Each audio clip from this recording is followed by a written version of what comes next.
Welcome guys to a new League of Legends video. Today we're looking at the new Poppy that is currently in the PBE server. We'll be looking at her build and her abilities. The runes and the masteries will be in the description. First, let's start with her passive called Iron Ambassador. This ability lets Poppy throw her buckler as a basic attack, dealing the basic attack damage to any target, and you'll bounce and you can catch the buckler. If you catch the buckler, you'll earn a shield of 50% of the max health of Poppy. If you last hit the minion or the champion, the buckler will be automatically returned to you and you will earn the shield. So this is perfect for lasting in lane because you'll earn that shield and you can dodge poke and absorb poke, and you last it easily from range and safely. Then we have your Q called Hammer Shock, where Poppy smashes the ground with her hammer, dealing physical damage and slowing the enemies on the area hit by the hammer. After a couple of seconds, this arrow will explode, will erupt, and deal more damage to the targets on it. Next, we have her W called Steadfast Presence, where Poppy gains as a passive armor and magic resists. 20% will be increased by 20% and doubled to 24 if you are under 40% health.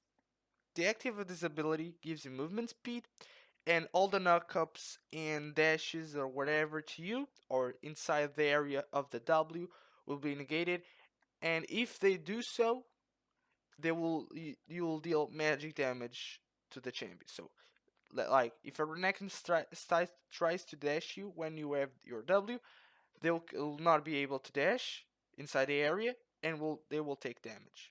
Then we have her E. It's not changed. It has the same active where Poppy just dashes to the target when you click on him and you drag it, and if you collide with a wall or any physical object in the terrain, you'll stun them. Finally, we have her ultimate called Keeper's Verdict. There's two casts, so he has two parts of it. The first part, Poppy just channels her ultimate, going spinning around and slowing her for 70% of movement speed, and the second and the range will be short, and after some channeling, the range of the ultimate will be bigger. After this, you can re-click on the ultimate and she will smash the ground, throwing a hammer, big hammer, to your enemies like in a skill shot. And if you hit an enemy or multiple enemies, you will throw them back in direction to their base, not to their base, but near to their base. So not even near, in direction to. Even if you go like if you gank, and you throw your ultimate and your back is turned to their their nexus, so so that their tower are behind you, and you throw your ultimate, they will be thrown to your direction because the ultimate throws them into your direction, not the direction of the ultimate. So you have to be careful with that. Start with a build for Poppy in the lane. Poppy basically goes full damage. You cannot. I have the Mana Moon, but you don't really. If you need it, I think it's needed because the mana costs are just absurd. So I like start Triforce and of course the tier first. So after you have your tier in Triforce, you go to the boots. After you finish the boots, you go for your Frozen Art or for your Banshees, depending on their damage. And then after that, finish the Mana Moon and finish another of your defensive items. As last item, you can go with Steroid Gauge, or I prefer the Tiamat, not the Tiamat, Titanic Hydra. And as the trinket is the normal trinket, but you could pick whatever you want. For boots, I like the upgrade Clarity, I think. Yeah, it's Alacrity, so it's called. Because now you have the Home Guard upgrade already on your base after 20 minutes or something like that. I actually prefer jungler Poppy. I think it's better than laner Poppy in terms of build and mana cost. Cause for her to do damage, you can actually poke with your passive, of course, but you'll put yourself at risk because and you'll not deal a lot of damage. Like it's like a basic attack, not much, but okay. This is the build I like to take jungle, so I like to go. In the recommend items is the Cinder Hulk, but I think Poppy has really good scaling with AD, so I like to take the Warrior Enchant, and I like this Locust Poppy. The more Qs you can throw, the better damage is, and your Q already slows them, and if you can slow them even more, you'll do more damage. This Talkers all around is a really good item for Poppy. Then I like to take Triforce.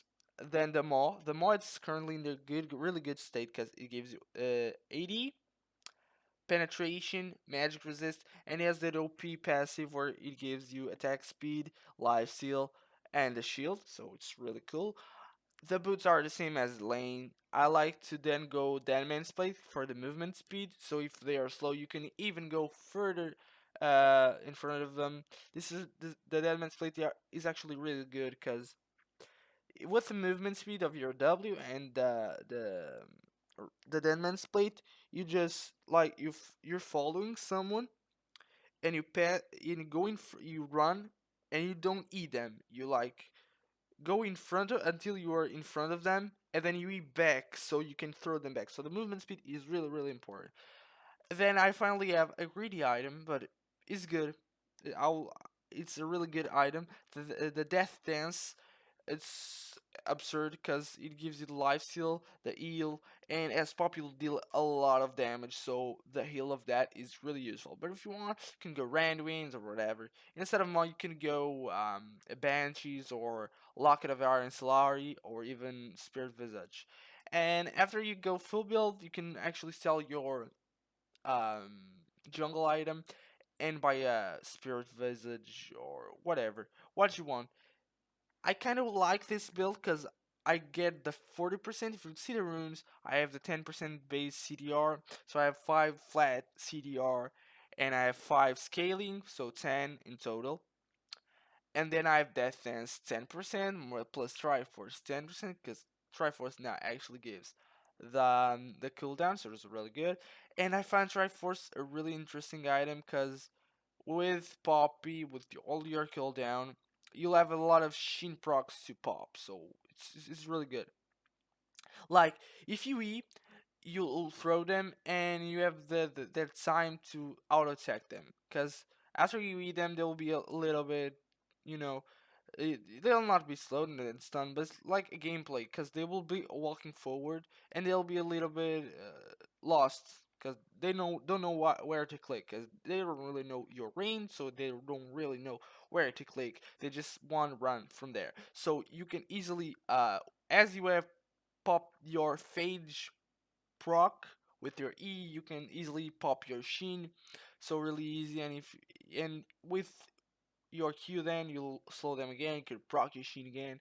So all around with the 40% CDR of this build, plus so 20%, 10% of the dances, 10% of the Triforce, 10% of the Warrior Enchantment, and 10% of your runes, you'll be the 40% CDR. Don't forget your blues. You'll deal massive damage. Good luck carrying with Poppy. That is all for today. Thank you for watching, and I'll see you next time.